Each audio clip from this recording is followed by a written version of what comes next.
RB NTPC का विजय mini live test. जी हाँ दोस्तों, ये जो लाइव टेस्ट है ये 12 से 14 मई का है। अगर आपने ये टेस्ट दिया था तो अपने मार्क्स ज़रूर शेयर करें। अगर आपने नहीं भी दिया है तो इसको आप रिवीजन के तौर पर देख सकते हैं। तो इसका मैंने एनालिसिस नहीं किया था तो आज इसका एनालिसिस कर लेते हैं, वरना ये टेस्ट एक्सपायर हो जाएगा। तो इसे लगभग 15,000 लोगों ने अटैम्प्ट किया था, जिसमें से मेरे रैंक 2469 बने थे और जो मेरे मार्क्स हैं वो 30 बने थे और मेरे जो गलत हैं वो 7 हो गए थे। तो मुझे अपनी गलती को कम करनी है और इम्प्रूव करते चलना है। तो दोस्तों, आपको तो पता ही होगा कि एनटीपीसी का एग्ज़ाम डेट आ चुका है, तो हम लोग एक लाइव मॉक टेस्ट रोज़ बनाते हैं और अपने मार्क्स शेयर करते हैं। और जो भी इंपॉर्टेंट टॉपिक होता है उसका रिविज़न के तौर पर मैं लॉन्ग वीडियो लाती हूँ। अगर वो सब आप देखना चाहते हैं तो आप मेरे चैनल पर विजिट कर सकते हैं। तो चलिए वीडियो की शुरुआत करते हैं। तो पहला क्वेश्चन है, भारत के संविधान के अनुच्छेद 157 में कहा गया है कि किसी राज्य का राज्यपाल नियुक्त होने के लिए किसी व्यक्ति को निम्नलिखित में से कौन सी योग्यता पूरी होनी चाहिए। जैसे अगर हमसे पूछ देगा कि 157 में अनुच्छेद 157 में क्या कहा गया है, तो इसमें राज्यपाल की योग्यता से संबंधित है। राज्यपाल की योग्यता किस में है, तो अनुच्छेद 157 में है। उसमें क्या योग्यता होनी चाहिए, वह भारत का नागरिक होना चाहिए और 35 वर्ष की आयु पूर्ण कर लेनी चाहिए। ये हम लोग तो दोनों सही होगा तो हम दोनों पे टिक कर देंगे। और आते हैं अब नीचे में एडिशनल इन्फॉर्मेशन। ये पढ़ना हमें काफ़ी ज़रूरी होता है, इससे हमारा सारा टॉपिक रिवाइज हो जाता है। तो भारतीय संविधान का अनुच्छेद 153 राज्यों के राज्यपाल से संबंधित है। हमने पढ़ा 157 वो योग्यताएं से संबंधित है। और हमसे पूछेगा राज्यपाल का पद, तो वो 153 में है। और यह संविधान के भाग पूछेगा तो 6 के अंतर्गत आते हैं। राज्यपाल और कुछ नहीं बल्कि राज्य का प्रमुख कार्यकारी प्रमुख होता है और उसे राज्य का नाममात्र प्रमुख भी कहा जाता है। 7वें संविधान संशोधन अधिनियम 1956 के तहत राज्यपाल को 2 या 2 से अधिक राज्यों के लिए नियुक्त किया जा सकता है।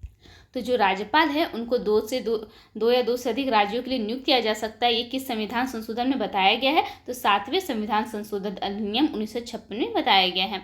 उन्हें भारत के राष्ट्रपति द्वारा उनके हस्ताक्षर और मुहर के तहत वारंट द्वारा नियुक्त किए जाने के लिए माना जाता है। राज्यपाल की भूमिका एक स्वतंत्र संवैधानिक पद है और यह केंद्र सरकार के नियंत्रण में नहीं है। संविधान के अनुच्छेद 157 के तहत राज्यपाल के पास केवल 2 योग्यताएं होती है। उन्हें नागरिक होना चाहिए हमारे देश का और 35 वर्ष की आयु पूर्ण होनी चाहिए। किसी व्यक्ति को राज्यपाल नियुक्त करने के लिए राष्ट्रपति को संबंधित राज्य के मुख्यमंत्री से परामर्श करना होगा। तो ये काफ़ी इंपॉर्टेंट था, ये जो सबसे मोस्ट इंपॉर्टेंट था 157 के बारे में, और यहाँ पे 7वें संविधान संशोधन के बारे में सबसे इंपॉर्टेंट था।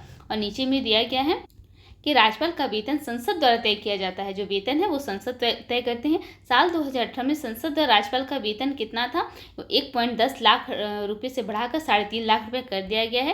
राज्यपाल के कार्यकाल आमतौर पर 5 वर्ष का होता है, लेकिन इसे राष्ट्रपति द्वारा उसकी इच्छा पर राज्यपाल पद पर रहता है। बर्खास्तगी द्वारा पहले भी समाप्त किया जा सकता है। बिना वैध कारण के राज्यपालों की बर्खास्तगी की अनुमति नहीं है। वह राष्ट्रपति को त्यागपत्र लिखकर पद से इस्तीफा देगा, यहाँ तक कि उन्हें किसी भी समय राष्ट्रपति द्वारा हटा दिया गया। उन्हें राज्य की निम्नलिखित शक्तियां और कार्य सौंपे गए हैं, जैसे कार्यकारी शक्तियां, विधायी शक्तियां, न्यायिक शक्तियां और वित्तीय शक्तियां। तो फ्रेंड, हमने ये पढ़ लिया है, जिससे हमारा रिवीजन भी हो गया। अब हम लोग नेक्स्ट क्वेश्चन आते हैं। तो यहाँ पे हमारा मैथ्स का क्वेश्चन है, तो हम लोग तो फुली सेट अभी कर रहे हैं। तो यहाँ पे हमें बस रूट निकालना था। तो हम अगर रूट के अंदर ये सब दिया है तो 25 को अगर 125 को तोड़ देंगे तो 25 पंचे 125 होता है। और यहाँ 30 आ रहा है तो 5 छक 30 होता है। और यहाँ रूट 6 तो आ ही रहा है, तो 25 से 5 बाहर निकल जाएगा। यहाँ 5 गुना 5 25 से 5 निकल जाएगा और 6 गुना 6 से 6 निकल जाएगा। तो 25 छक 150 होगा। तो हम लोग 4 नंबर पर टिक कर देंगे। नेक्स्ट क्वेश्चन है 10, 20, 42, 15, 14, 44। तो अगर हम लोग देख रहे हैं तो अगर हम लोग 10 को पहले वाले को 2 गुना कर देते हैं तो 20 हो जाएगा और 20 में 22 जोड़ देंगे तो 42 हो जाएगा। और उसी तरह दूसरे ऑप्शन में देखेंगे 15 दूनी 30 करें और 14 जोड़े हैं तो 44 हो रहा है। अब हमें ऑप्शन से आना है, तो 9 दूनी 18, 18 में 22 जोड़ेंगे तो यूनिट से भी देखेंगे तो नहीं हो रहा है, ख़त्म हो गया एक नंबर। फिर देखेंगे 12 दूनी 24, ये तो नहीं हो रहा है। 13 दूनी 26, 26 और 12 देख रहे हैं यूनिट भी आ रहा है और जोड़ने पर भी आ रहा है, तो हमारा 3 नंबर सही हो जाएगा। और नीचे भी एक्सप्लेन किया है, आप ये भी देख सकते हैं।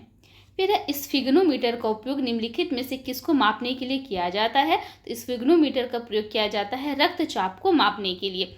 विद्युत धारा को अमीटर द्वारा मापा जाता है। वायु की गति को एनीमोमीटर और आर्द्रता को हाइग्रोमीटर द्वारा मापा जाता है।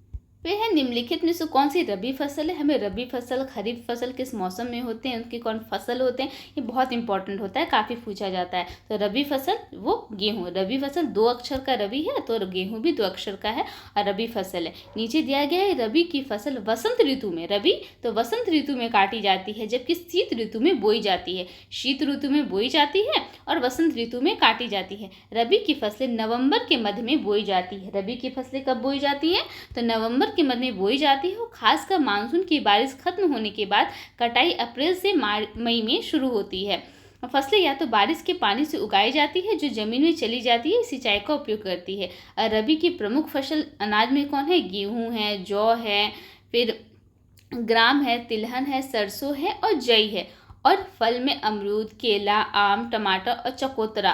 और सब्जी में सेम है, बीन्स जिसे कहते हैं, गोभी, शिमला मिर्च, प्याज, आलू, पालक। ऐसे तो हम लोग देखते हैं अनाज ही पूछा जाता है कि रबी फसल कौन है, तो गेहूँ और जौ। इसको हम लोग रिलेट किए थे रबी को रब से। तो रब जो होते हैं, गॉड जो होते हैं, जो हर कोई जो भी हो वो रब को मानता है, रब से पूजा करता है, रब से दुआ करता है। फिर है ग्राम, ठीक है, ग्राम में भी जो लोग होते हैं वो रब से दुआ करते हैं। तिलहन, तिलुल बोले ना, तिल का लड्डू खाना है ना, तो हम क्या बोलते हैं, जो गरीब लोग होते हैं, हे रब मुझे ना पैसा दे दे कि हम तिल का लड्डू खा पाएँ। सरसों, सर जो होते हैं हमारे, सर जो होते हैं टीचर, वो हमारे रब से कम नहीं होते। और जय, जहाँ भी जाते जय जाए, जहाँ भी हम लोग जाएंगे तो अपने रब को नहीं भूलते हैं, तो जय। तो ये हमारा मोस्ट इंपॉर्टेंट है, तो इसे हमने ट्रिक से याद कर लिया है। फिर नीचे खरीफ फसल के बारे में दिया गया, इसे मानसून की फसलें कहती हैं, जिसे चावल जैसे पौधे होते हैं। खरीफ को हम लोग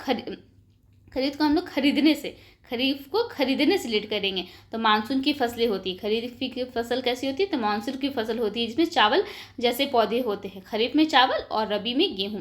आदर्श रूप से खरीफ फसलों की बुआई मानसून के मौसम में की जाती है, जो भारतीय उपमहाद्वीप के कुछ हिस्सों में मई की शुरुआत में होती है। खरीफ फसलों की कटाई आमतौर पर सितंबर के तीसरे सप्ताह और अक्टूबर तक की जाती है। फिर जो इसमें अनाज है वो ज्वार। तो खरीफ को हम लोग खरीद बोलते हैं, बोलेंगे ज्वार जब आ जाता है, ज्वार को हम लोग समझते हैं बुखार जब आ जाता है तो हम लोग खरीद के दवाई लेते हैं। मकई हम लोग खरीद के खाते हैं। बाजरा, बाजार में जाते तो कुछ खरीद लेते हैं। चावल हम लोग खरीद के ही खाते हैं। और सोयाबीन जो हम लोग होते हैं, सोया चंक्स होता है, वो खरीद के खाते हैं। बाकी यहाँ पे दिया है खरबूजा, गन्ना, तरबूज, संतरा, करेला, लौकी, बैंगन, फ्रेंच बीन, टिंडा। इतना इसे इंपॉर्टेंट नहीं है, बस अनाज इंपॉर्टेंट होता है। फिर है नल, एम और एन एक टंकी को 48/3, तो हम लोग लिख लेंगे m + n जो है वो 48/13 मिनट में भर सकते हैं, और n जो है वो 6 मिनट में भर सकता है। तो हम लोग एलसीएम ले लेंगे, 48 ही लेंगे, तो 48 से 48 कट जाएगा, यहाँ 13 बच जाएगा, और यहाँ कितना बच जाएगा, आज 8 बच जाएगा। हमसे पूछा अकेला m, तो n जो है वो 8 है, तो m कितना हो जाएगा, 13 में 8 चला जाएगा, 5 हो जाएगा। अब हमसे पूछा n कितने में भर सकता है, तो 48/5, यही बस हमें करना है। तो हमने लिख लेंगे 48/5। हम 5 ना करके, पॉइंट में ना लाके हम 10 से डिवाइड कर देते हैं, मतलब नीचे वाले को हम 2 से गुना कर देते हैं, मतलब नीचे वाले को दुगुना करते हैं तो ऊपर वाला भी हो जाएगा। 48 दूनी 96, मतलब 9.6 हो जाएगा। फिर है यहाँ से हमसे पूछ रहा है कि जो सर्जन है लेकिन समान चिकित्सक नहीं है, जो जनरल प्रैक्टिशनर है वो नहीं होना चाहिए, लेकिन सर्जन होने चाहिए। चिकित्सक जो होता है सर्जन होने चाहिए। तो डॉक्टर जो है वो सर्जन है, वो कितने हैं, तो 5 हैं। हम लोग 5 पे टिक कर देंगे, मतलब 4 नंबर। फिर है किस भारतीय राज्य के पूर्व मुख्यमंत्री श्री कर्पूरी ठाकुर को मरणोपरांत भारत रत्न से सम्मानित किया गया। जो कर्पूरी ठाकुर है वो कहाँ के हैं, तो ये बिहार के हैं। बिहार के पूर्व मुख्यमंत्री कर्पूरी ठाकुर को मरणोपरांत भारत के सर्वोच्च नागरिक पुरस्कार भारत रत्न से सम्मानित किया गया। यह सम्मान पिछड़े वर्गों के उत्थान और पिछड़े वर्गों के लिए आरक्षण लागू करने में उनके महत्वपूर्ण योगदान पर प्रकाश डालता है। बाकी नीचे इतने इंपॉर्टेंट नहीं। फिर है फरवरी 2024 में हेमंत सोरेन की गिरफ्तारी के बाद झारखंड के नए मुख्यमंत्री के रूप में किसने शपथ ली थी, तो ये लिए थे चंपई सोरेन ने शपथ लिया था। उसके बाद फिर जो हेमंत सोरेन फिर बन गए थे जेल से छूटने के बाद। फिर है किसकी प्रक्रिया के कारण कुछ दिनों के बाद नेफ्थलिन की गोली गायब हो जाती है। जो ऊर्ध्वपातन होती है उसके बाद नेफ्थलिन की गोली जो होती है वो गायब हो जाती है। फिर है भारत की किस पंचवर्षीय योजना के तहत परिवार नियोजन कार्यक्रम का कार्यान्वयन योजना के प्रमुख लक्ष्यों में से एक था। तो ये सेट में आया हुआ था और इम्पोर्टेंट तो होता ही है पंचवर्षीय योजना, लेकिन हम कंफ्यूज होकर गलत तो कर दिए थे। मतलब इसमें जो भी मेरा गलती हुआ वो कन्फ्यूजन से हुआ है। तो ये हमको लग रहा था कि या तो ये 5वां होगा या चौथा होगा, लेकिन हम 5 पे टिक कर दिए जो कि गलत हो गया। नहीं, हमको 4 पे टिक करना था। तो अगर इसे रिलेट कर लिया जाए तो परिवार नियोजन, परिवार का नियोजन करेंगे, मतलब कितना संतति के कितना संतान होने चाहिए उसका नियोजन करेंगे, तो चारों तरफ ये जो बात होती है वो चारों तरफ सबको पता होनी चाहिए कि परिवार नियोजन कितना महत्वपूर्ण रखता है। तो चौथा, ये चौथी पंचवर्षीय योजना है। भारत में परिवार नियोजन कार्यक्रम 1952 में शुरू किया गया था। हालांकि चौथी पंचवर्षीय योजना के दौरान ही इस कार्यक्रम के कार्यान्वयन को सबसे अधिक महत्व दिया गया था। परिवार नियोजन कार्यक्रम का मुख्य उद्देश्य भारत में जनसंख्या वृद्धि को कम करना था। चौथी पंचवर्षीय योजना का उद्देश्य 15 से 44 वर्ष की आयु वर्ग में योग्य दंपत्ति के 60% बंध्यकरण कवरेज के लक्ष्य को प्राप्त करना है। और तीसरी पंचवर्षीय योजना है वो 61 से 66 में हुआ था। भारी उद्योगों का विकास हुआ था और सार्वजनिक क्षेत्र के विकास पर जोर दिया गया था। और पांचवी पंचवर्षीय योजना 1974 से 79 में हुई थी। गरीबी को दूर करना और आत्मनिर्भरता की प्राप्ति थी। और दूसरी पंचवर्षीय योजना जो है वो 56 से 61 में हुई थी और कृषि और औद्योगिक उत्पादन को बढ़ावा मिला था। अगर मेरी स्पीड ज़्यादा है तो आप स्लो करके देख सकते हैं, क्योंकि हमें जल्दी खत्म करना है। यहाँ पे माध्यिका हमसे निकालने बोल रहे हैं, तो सबसे पहले हम काउंट करेंगे कितना है। तो 1 2 3 4 5 6 7 7 हो रहा है, तो बीच वाला होगा। तो पहले हम लोग सजा लेंगे। 5 हो रहा है, फिर हो रहा है हम लोग का 6, फिर 7, फिर 8 9। इतना हम लोग नहीं सजाएंगे। हम लोग को कितना बोले थे, 7 है, तो हम लोग का कितना नंबर का होना चाहिए, तो 4th नंबर का होना चाहिए। तो हम लोग 8 पे टिक कर देंगे। फिर ये हम गलत कर दिए थे। ये सब गलतियाँ बहुत तो भारी पड़ेगी, ये सब गलती नहीं करना है। पता नहीं हम 3 मिनट भी समय दिए लेकिन मुझसे हो ही नहीं रहा था और हम गलत पे ही टिक किए। तो क्या है, घर ए से घर बी तक पहुंचने के लिए एक व्यक्ति को दक्षिण की ओर चलना पड़ता है। ए से चलता है वो दक्षिण की ओर 30 मीटर, ठीक है। फिर उसे बाईं ओर मुड़ना पड़ा। 30 से वो कैसे मुड़ा, तो बाईं ओर, तो बायां इधर हो जाएगा और 15 मीटर चला, ठीक है। बाईं ओर 15 मीटर हमने चला दिए। फिर उसे दोबारा बाईं ओर मुड़ना पड़ा। हम सही कर रहे हैं।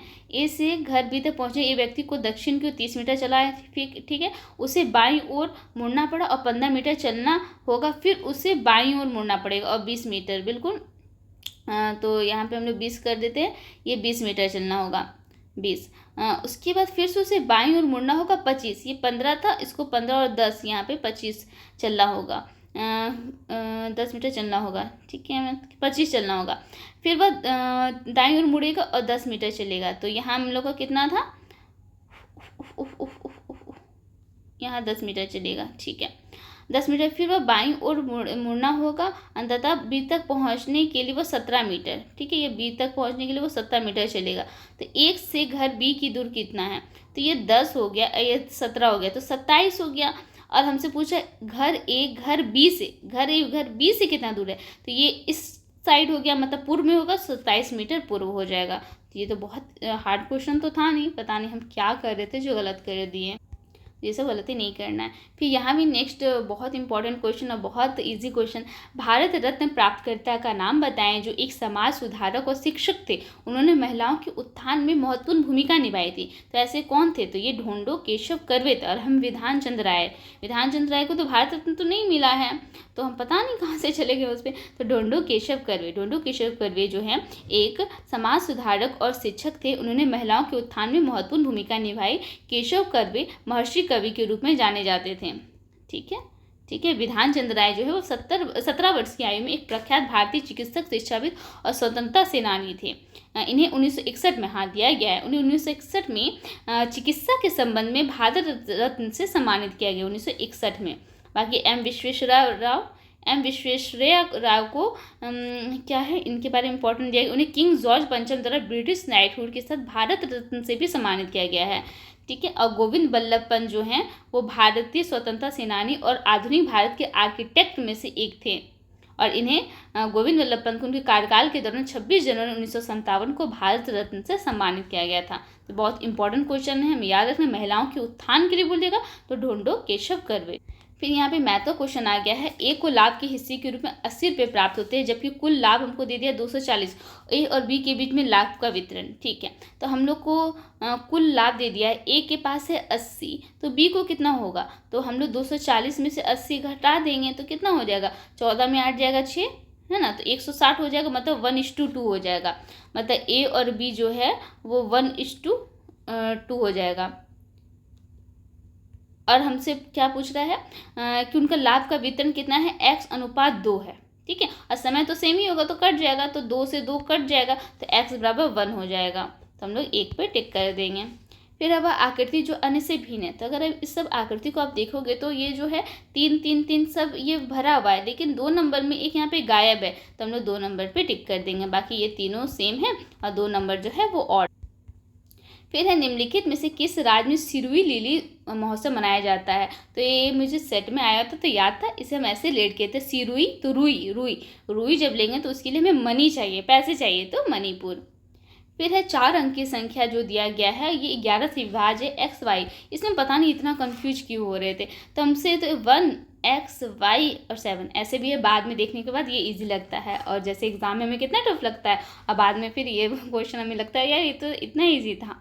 तो 1 है, एक्स है, वाई है, 7, हमसे 11 का डिविजिबिलिटी देखना है, तो वाई प्लस एक्स करेंगे और माइनस बीच में रहेगा, तो x माइनस 7 कर देंगे, ठीक है, यानी x प्लस 7 कर देंगे। अब हमसे चाहिए y प्लस 1, ये 1 है, तो y plus 1 minus x minus 7, तो y माइनस x बराबर हो जाएगा आपका -6, तो ये बराबर हम लोग का क्या है, 0 है, तो हमें बस करना है, तो y माइनस एक्स बराबर है 6, तो हमसे x माइनस वाई पूछा है, तो x माइनस वाई बराबर -6 हो जाएगा।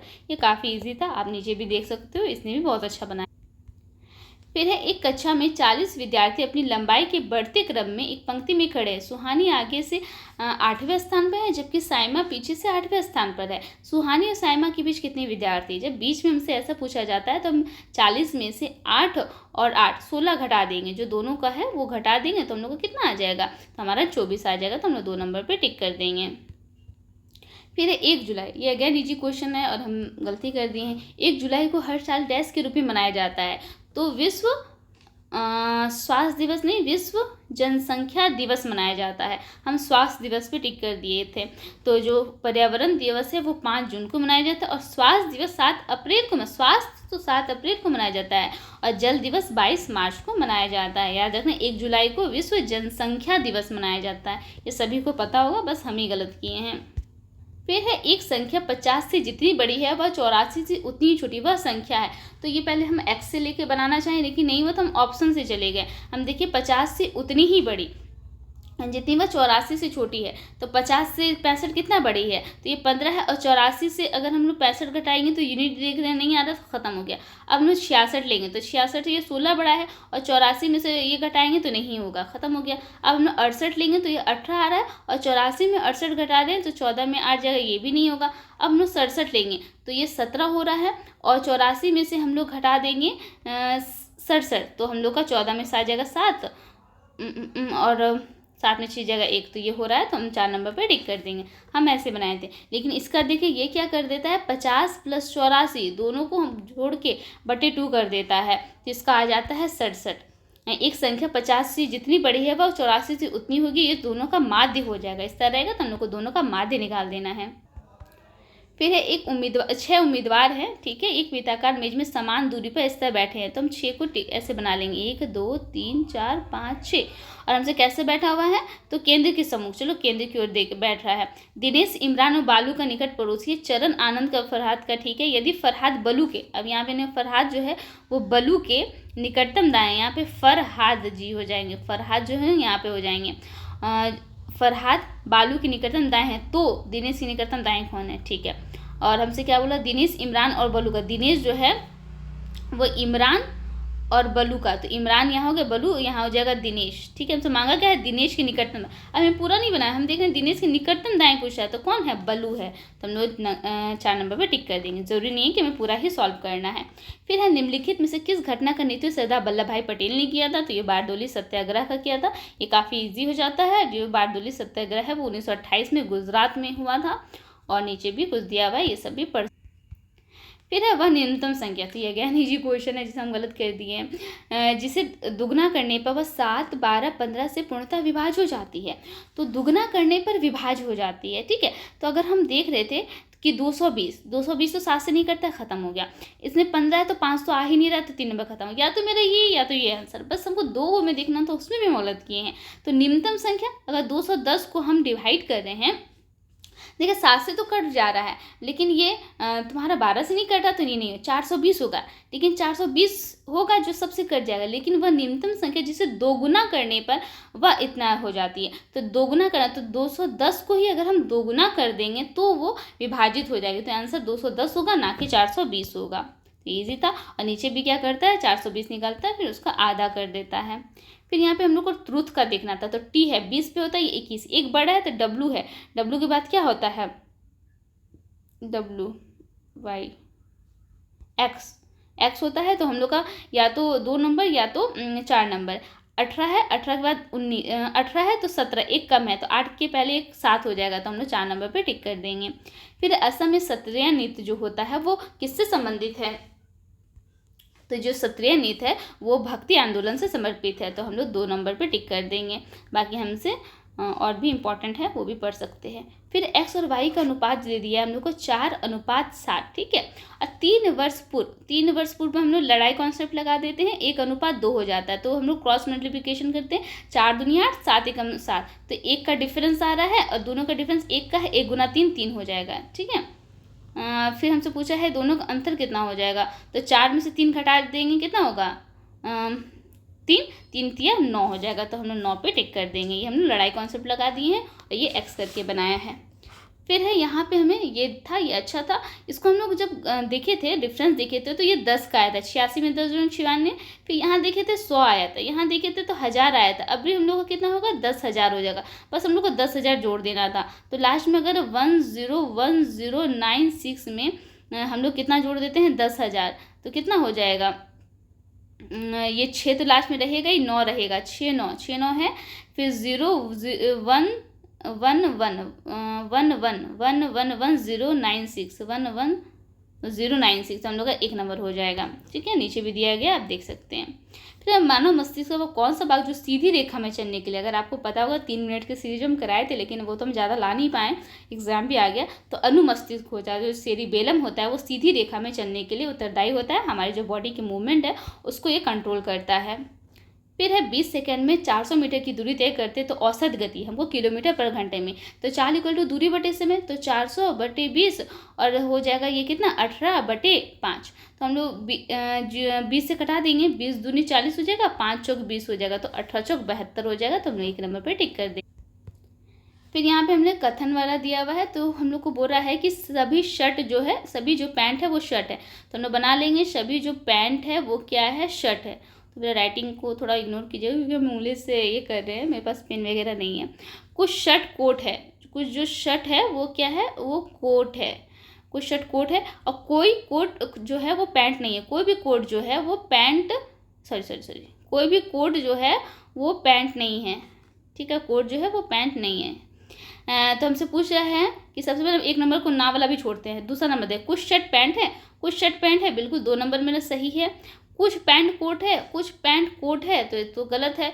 कोई कोट शर्ट नहीं है, कोई भी कोट शर्ट नहीं है, तो ये जो पैंट नहीं है, ऐसा तो हम नहीं बोल सकते हैं, तो ओनली मेरा 2 हो रहा है, तो हम 3 नंबर पे टिक कर देंगे। फिर निम्नलिखित में कौन सा सुमेलित नहीं है, तो इसके बारे में हमको आइडिया नहीं था, लेकिन हम 2 ऑप्शन में फंसे थे, हमको पता था अलाई दरवाजा अलाउद्दीन खिलजी, ठीक है, और ये कुतुब मीनार इल्तुतमिश, बचा था मेरा 2, लेकिन पता है हम 2 ऑप्शन में भी गलत वाले पे टिक करते हैं, इतना मेरा बैड लक होता है कि हम गलत वाले पे टिक करते हैं। हम जाने थे या तो 2 या तो 4, तो हम 2 नंबर पे टिक कर दिए, नहीं आंसर जो था, नहीं हम 4 नंबर पे टिक कर दिए, आंसर जो था वो 2 नंबर था। तो हमें याद रखना है, अलाई दरवाजा का निर्माण अलाउद्दीन खिलजी ने किया था, कुतुब मीनार का इल्तुतमिश ने किया था, हिसार का फिरोज शाह तुगलक ने किया था, और जमात खान मस्जिद ये बलबन ने नहीं किया था, जमात खान जो मस्जिद है वो अलाउद्दीन खिलजी, जमात खान तो अलाउद्दीन खाना, तो जमात खाना अलाउद्दीन। फिर है एक हवाई जहाज 50 मीटर पर सेकंड की गति से उड़ रहा है और 5 घंटे में यात्रा में कितनी दूरी को वो तय करेगा, तो दूरी इक्वल टू 4 गुना समय होता है, तो 50 को हम लोग मीटर पर सेकंड को 18/5 से गुना कर देंगे और गुना 5 कर देंगे, तो 18×5 = 90, तो 900 हो जाएगा, तो हम लोग 4 नंबर पे टिक कर देंगे। फिर यहाँ दर्पण है, दर्पण वाले में दिखाना, तो ए हम लोग को सबसे पहले ऐसा होना चाहिए, 1 नंबर जैसा या 4 नंबर जैसा। अब हमें एस देखना था, टी देखना, आर दोनों में है, दोनों में ठीक है ठीक चल रहा है यहाँ तक। अब यहाँ जो यू है वो कैपिटल होना चाहिए, बड़ा होना चाहिए, तो हम लोग 1 नंबर पर टिक कर देंगे। फिर है निम्नलिखित में से कौन सी पुस्तक दयानंद सरस्वती द्वारा लिखी गई थी। तो जो दयानंद सरस्वती द्वारा लिखी गई थी वो सत्यार्थ प्रकाश लिखी गई थी, दयानंद सरस्वती के द्वारा लिखी गई थी। पता नहीं कैमरा का ऑन हो जाता है यार। फिर है नीचे दिया गया है ये सब, ठीक है।